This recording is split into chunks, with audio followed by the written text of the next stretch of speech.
और एआई का समिट होना, लेकिन मुख्यमंत्री जी तो न जाने कितना आगे हैं हम लोगों से।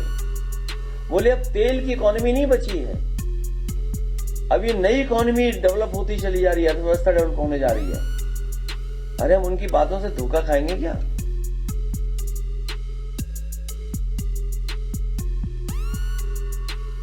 नमस्कार दोस्तों, आज हम मौजूद हैं बीजेपी कार्यालय में एक अपनी स्पेशल रिपोर्ट लेके।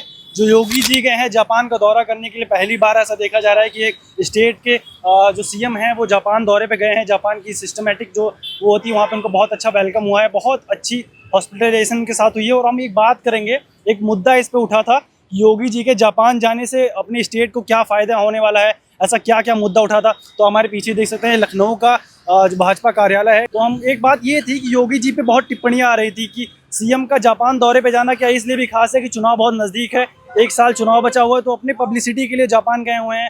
भारत के खजाने का पैसा, मतलब जिस पैसे से वो ट्रैवल करते हैं, इतना पैसा खर्च करके जाके जापान से क्या फ़ायदा मिलेगा। अखिलेश यादव जो सपा के अध्यक्ष हैं उन्होंने भी सवाल उठाया था। और इधर सुना है कि चीफ मिनिस्टर बिस्ट साहब वो भी जापान जा रहे हैं। आज से 10, 15, 20 साल पहले भी जापान का भी एक डॉग बड़ा फेमस हुआ था, मैं नाम भूल रहा हूं उसका। कोई चैट जीपीटी पे देखिए और बताइए कि क्या था। एक इलेक्ट्रॉनिक डॉग बोलते थे, क्या बोलते थे। तो दुनिया में एआई को लेकर के या नई टेक्नोलॉजी को लेकर के, इनोवेशंस को लेकर के, स्टार्टअप जो चीजें हो रही हैं या कंपनीज बन रही हैं, ये हमारी आपकी समस्याओं का समाधान कर रहे हैं। जितनी नई समस्याएं होंगी उतनी समाधान के लिए हमें कोई ना कोई रास्ता निकालना पड़ेगा। और एआई का समिट होना, लेकिन मुख्यमंत्री जी तो न जाने कितना आगे हैं हम लोगों से। बोले अब तेल की इकोनॉमी नहीं बची है, अब ये नई इकोनॉमी डेवलप होती चली जा रही है, अर्थव्यवस्था डेवलप होने जा रही है। अरे हम उनकी बातों से धोखा खाएंगे क्या, जैसे उनके वस्त्र पहन करके हम लोग धोखा खा रहे हैं।